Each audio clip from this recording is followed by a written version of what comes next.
Right, let's see if we can get back to some sort of normality, shall we? I'm doing weeklies.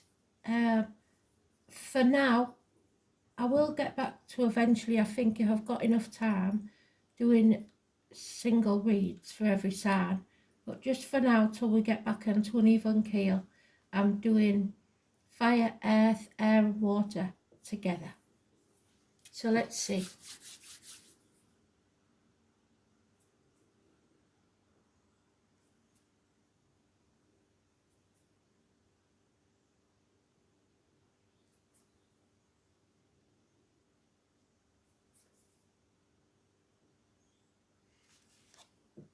Fire first then. So fire signs.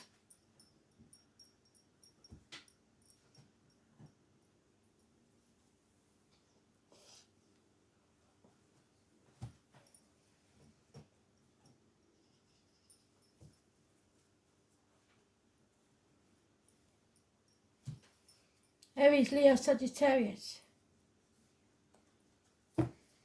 Aries, what do you need to know?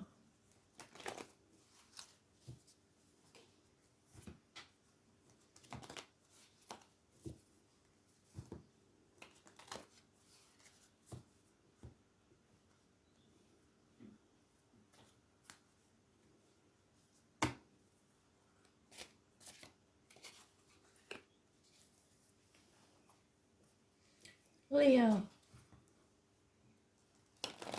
for the week commencing the 8th, of January 2023.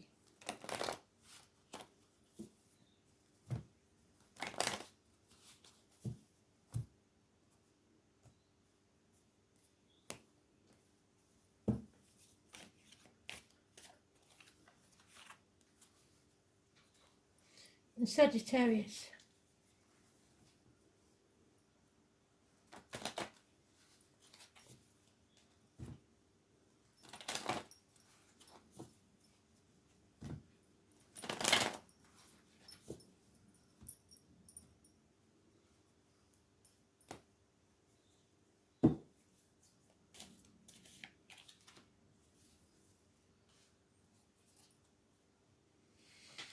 So Aries, overall energy. Oh, what are you like?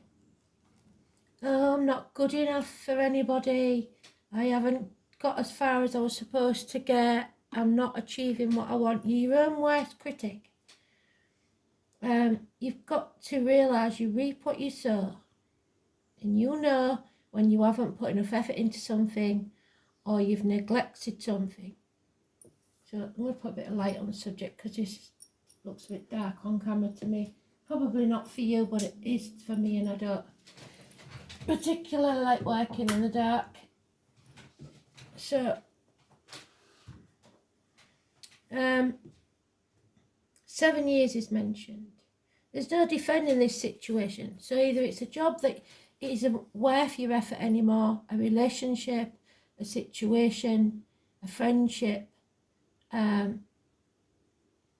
You just either haven't had time or the energy or the resources to make this grow as it should. And you know there's no defending it, either on their side or your side. So stop defending it. Stop trying to make it work. There's no failure in admitting when something's not worth it anymore.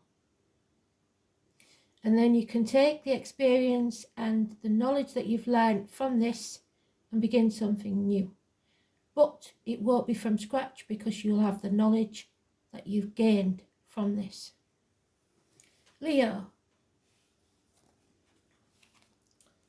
A change is coming. Oh my word. People pleasing. Don't people please, please. Somebody's brushing things under the carpet pretending everything's okay. And it really isn't. They won't bring the walls down. The walls need to come down either to be vulnerable or to destroy something so that you can rebuild. The 16 is negative energy. The number 10, however, is positive energy. The wheel will keep turning. There is abundance there to be had, but it's going to take a while. If you're at the top of the wheel, remember to put something by for a rainy day, because when this tower does fall, you're going to need it. There's the pot in the background, so somebody may be stirring the pot, but it's a change for the better. Those born in the year of the dog, the rabbit, and the rooster, all important. As is, where's that gone? Must find my books. Bear with me. I have a pink book that's needed.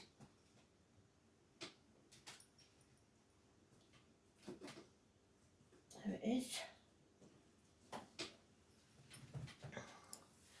So we've got the ego, which could be Aries or Scorpio. We've got the robin that brings messages from spirit. We have the beaver, which is what I'm looking for, is April the 20th to May the 20th. So probably a Taurus.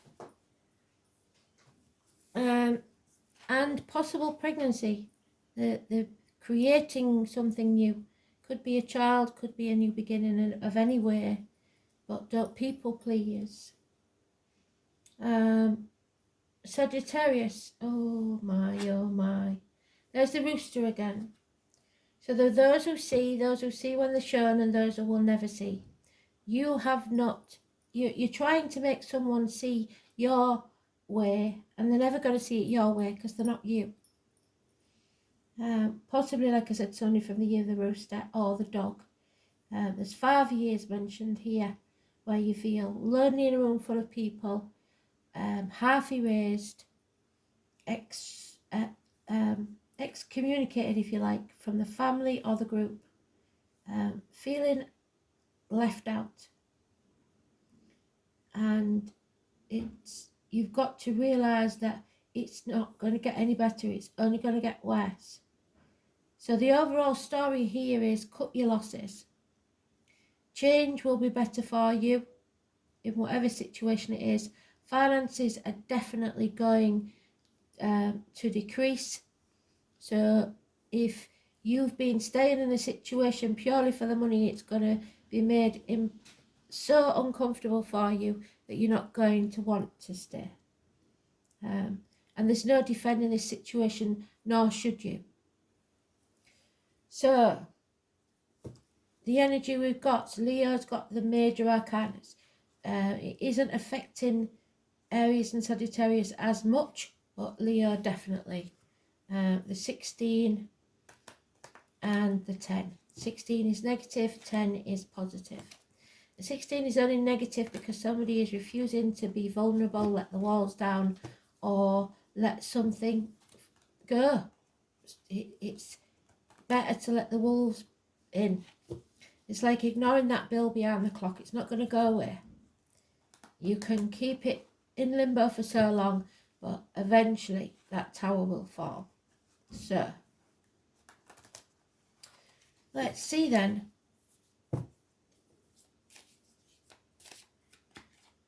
The 34 and 46. Those numbers could be important to you. Look them up as I Ching in Google. They will give you the full meaning. I just give you the bullet points. So, the overall energy. 46. You are pushing upwards. So, the change is a good thing. There is the wind lifting the earth. And the trees that are fastened by their roots, that have solid roots, will be fine. This one isn't, because the roots are deep enough, not strong enough. The foundation wasn't strong to start with. So,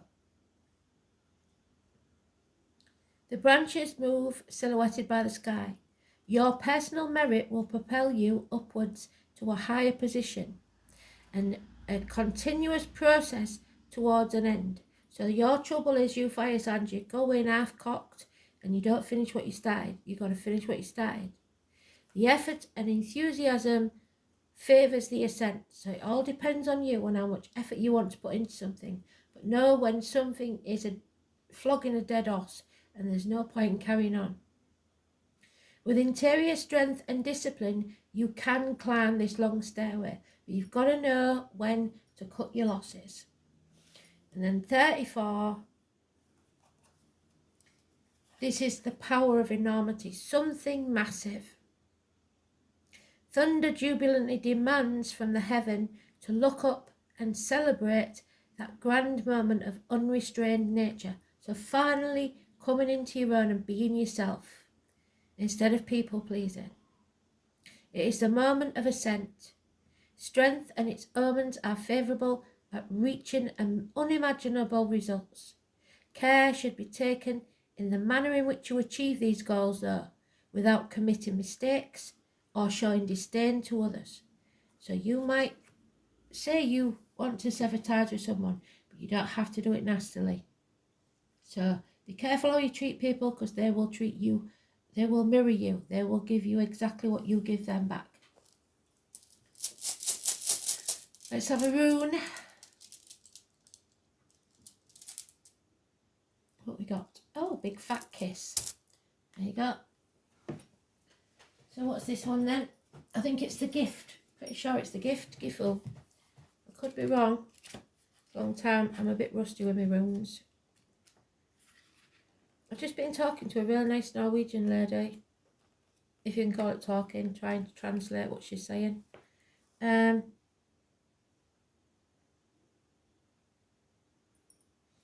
is it then? Oh, there it is. They've got it as Gebo, generosity, the gift giver.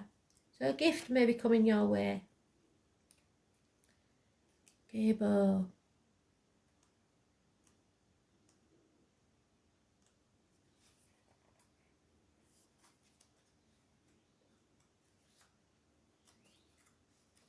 There it is.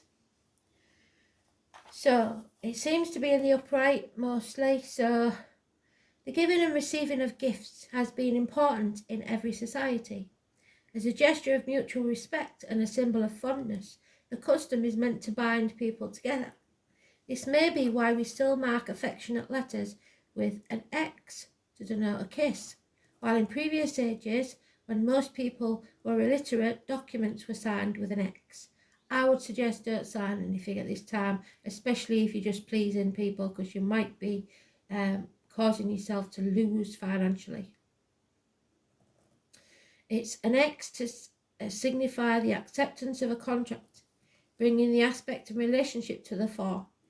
Gebo signifies both the donor and the recipient of the gift. So some of you may be going in for an organ transplant, for all I know. All should be well as long as there is conditions on both parties and they know their limits of their agreements, which I'm worried about with Leo, because there's somebody here that's 16 that's agreeing to things that they don't really want. Even if nothing material is given, the payment for the gift may come in the form of simple gratitude. But if this is withheld, then resentment and quarrels, and this is what I'm thinking, will be the result. The same applies to the giver. So remember to say thank you. It's not hard, or please. A present should be given with an open heart. Otherwise, the giver will feel forced into obligations and the recipient will feel worthless. When Gebo appears, it is certain that you will feel honour bound to help someone very soon. However, it is important to judge exactly how much help you should give. After all, if you are too generous, then this needy person will become overly reliant upon you. So a codependent situation. If you're not generous enough, however, you could be considered a skinflint and your reputation will suffer. So if somebody's thinking about you like that anyway, they're not your tribe. Just be careful not to give too much of yourself. And we'll go with a goddess card because it seems to be working.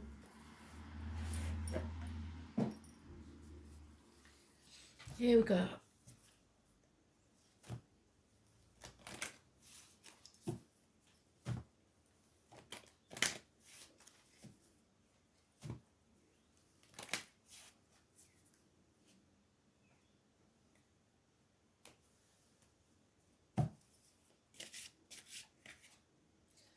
Oh, the Morrigan. So Spirit's causing a bit of mischief, are they? Trying to show you who is and who isn't meant to be in your life. Spirit's playing games. They are naughty. There it is. Psychological warfare. So mind games within a relationship then. Fears. Patterns of thought. Self-defeating attitude. Yes, that there. Self-defeating attitude. And that one, people pleasing.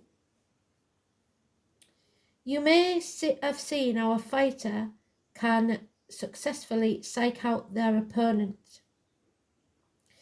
You may be at war with yourself.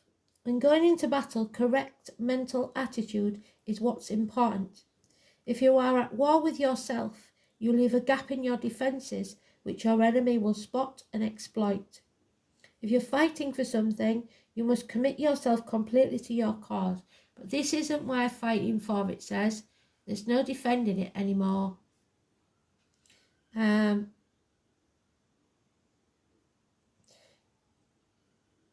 If you have serious doubts, perhaps you need to redefine your goals. Sometimes the only way you can rid yourself of fear is to face that chaos head on, which is what they told us to do. And your opponent with courage. And can you see what's under there? Like that tower fall. So, it's time. It may come to a very explosive conclusion. But being a fire sign, that's probably just about right. So thanks for listening. Speak soon. Bye.